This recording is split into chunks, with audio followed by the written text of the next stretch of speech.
So guys, good afternoon at magandang hapon Pilipinas. So ang title natin ngayon ay mga artista na pumasok sa politika, nakakabuti ba or nakakasama. So yan ang title natin ngayon. At ngayong October 2024 ay nag-start na yung filing of candidacy sa lahat ng elective positions para sa 2025 local and national elections. Yan yung midterm 2025. So nandyan na naman ang mga artista at mga celebrities na tatakbo ngayong election 2025. At napapansin ko ay mas lalong dumami mga artista ang nagkaka-interest na sa politics. So, kung tatanungin nyo ko kung tutol ka ba na pumasok ang mga artista sa politika at magpo-focus na lang dyan sa TV or sa pelikula, kasi mas malaki ang kita, mas malaki din ang kita dyan sa TV or sa pelikula kaysa politika na magulo at madumi. Para sa akin ay hindi ako tutol na pumasok ang mga artista sa politika. Bakit? Kasi ang Pilipinas ay isang demokrasya. So nasa demokrasya tayo at lahat ng Pilipino may karapatan tumakbo. Basta importante dyan, isa kang Filipino citizen. Isa kang mamamayang Pilipino na tumira sa Pilipinas at hindi espiya or peking Pilipino na tulad ng iba dyan. So yan ang sagot ko dyan. So, at nakakabuti ba ang pagpasok ng mga artista sa politika or nakakasama? So nakakabuti kung nakakabuti if ang goal mo at ang layunin mo ay magsilbi sa bayan, magserbisyo sa mga mamamayan Pilipino. So yan ang nakakabuti. At nakakasama ay ang baka gamitin mo lang ang politika, ang pagpasok mo sa politics para sa sariling interes. So yun ang nakakasama dyan.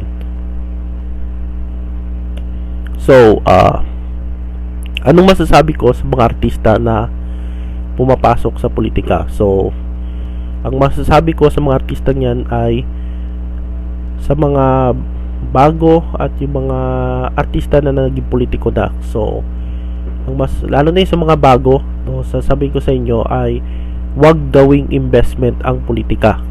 So bakit nasabi ko yan? Wag gawing investment ang politika dahil di porket wala ka ng kita sa pagiging artista mo, wala ka ng TV show, wala ka ng movie project o iba pa, papasok ka na agad sa politika, no? Dahil mas kikita ka sa politika kaysa showbiz, dahil sa showbiz laos ka na So yan yung problema ng mga ibang artista, no? Kapag laos na, papasok agad sa politika. Kaya nga bakit ka tumatakbo? Kasi para magserbisyo sa bayan, magserbisyo sa mga mamamayang Pilipino at hindi sa pansariling interes lang. So yan yung masasabi ko sa mga artistang, lalo na yung mga bago, maraming bagong artista na pumasok sa politics. So yung ikalawa ko ay